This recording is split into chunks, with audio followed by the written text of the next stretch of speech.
Hey guys, welcome back. If you want to see how I made this doormat, please keep watching.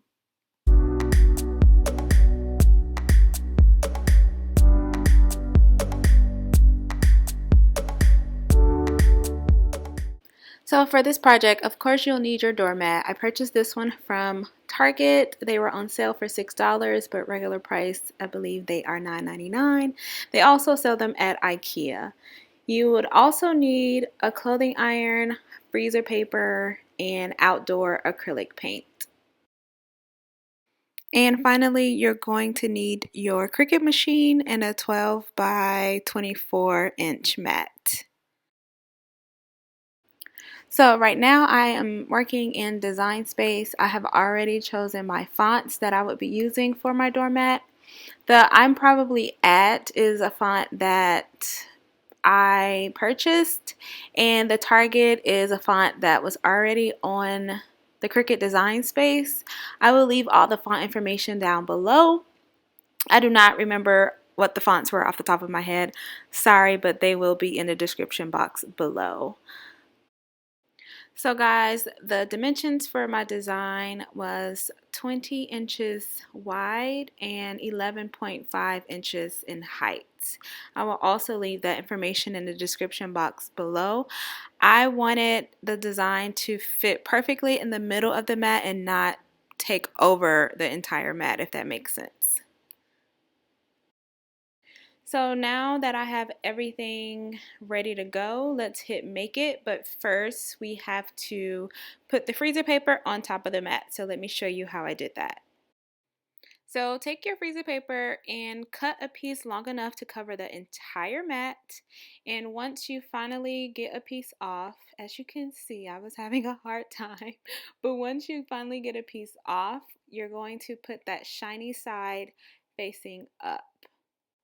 Then make sure there's no air bubbles and just take your hands and make sure the freezer paper is flat onto the mat. So once you get all those air bubbles out of there, take some scissors and cut off that excess freezer paper.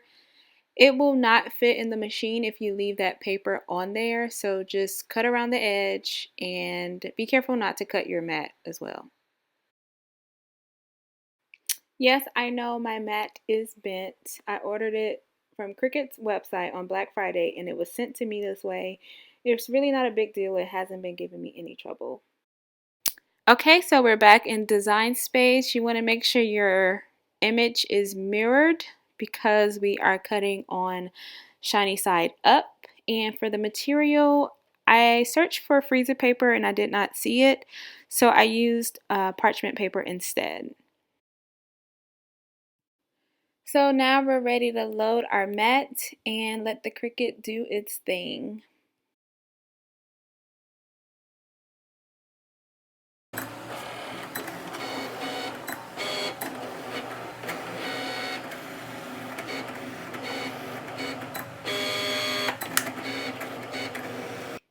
Okay guys, once it's done cutting, lay your mat down on a flat surface and just begin peeling off that freezer paper.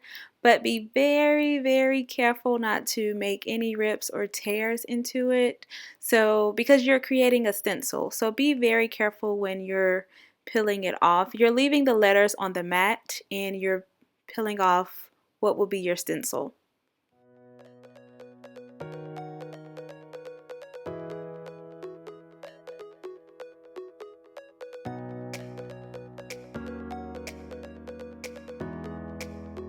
And also leave the insides of the letters on the mat as well.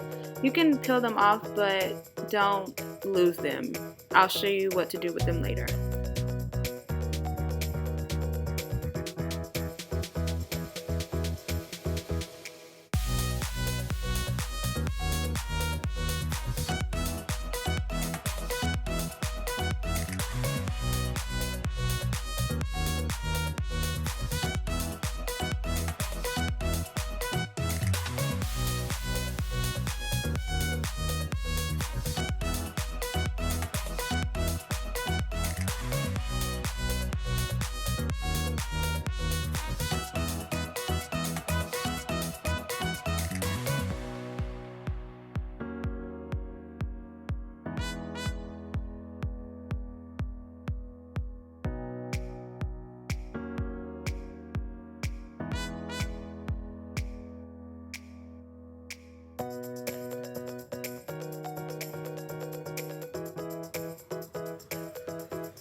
Okay, so now that your freezer paper stencil is off of the mat, I know it looks crazy right now, but try to make it as flat as possible onto the mat, and then plug up your iron, and we're going to iron it onto the mat. So remember, we cut our freezer paper shiny side up and we mirrored our image. And now that we flipped it over, now the paper side is up. So we can iron it onto the mat. I don't know what it is, but that shiny side sticks to the fibers on the mat and it makes for a perfect stencil where it doesn't even move when you're painting it. Once you have your design and the position that you want it, just try to get it as flat as possible using your iron. I'm not pressing no more than 10 to 15 seconds at a time. Some spots I did leave the iron on too long and it did burn the paper a little, so just be mindful of that. So the hardest part about making this mat is getting your inside of your letters onto the mat, because as soon as you put the iron on it, sometimes it lifts up and it sticks to the iron. So as you can see here, I'm trying to get the inside of the P lined up perfectly, and once I do get it in position, I just take the iron and I just press it down. So you just want to repeat that step for all of your letters that have inside pieces, I guess you want to call them inside pieces, and just get them in place and iron them down.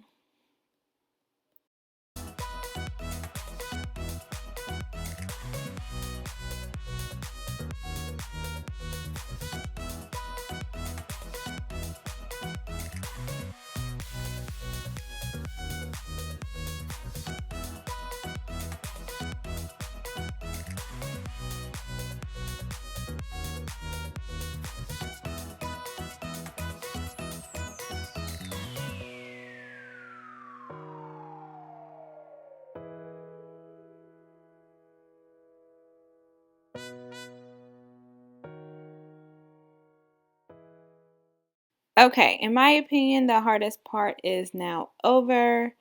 That freezer paper is now completely stuck to the mat and it's time to paint. I'm using this paintbrush from the Dollar Tree and the paint I purchased from Michael's, and I'm just dabbing the paint onto the mat. I'm not stroking the paintbrush, I'm going up and down motions onto the mat.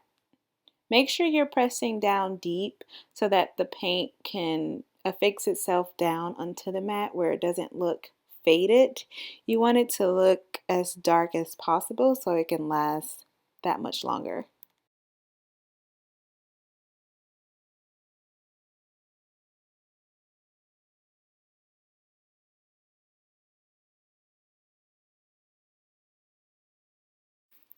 And I decided to paint Target in the color red because, you see red, you think of Target.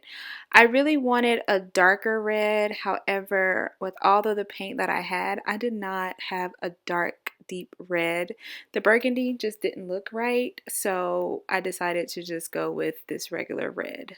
Before I peeled off the stencil, I did go back in and double check and filled in any spaces I felt needed more paint. So now we're ready to peel the stencil off. The paint dries very quickly. You do not have to wait until it's fully dry to peel your stencil off. Okay, you guys, once you peel that stencil off, you're done. You're all set and ready to go. This project was so much fun, mainly because Target is my favorite store. If I'm not on an airplane, more than likely I'm probably at Target. So if you enjoyed this video, please give it a thumbs up. And if you've made it this far, just go ahead and subscribe to my channel as well. If you're interested in purchasing one of these doormats, please head over to my Etsy store. I will leave a link down in the description box below. Once again, thank you guys so much for watching, and I'll see you in the next video. Bye!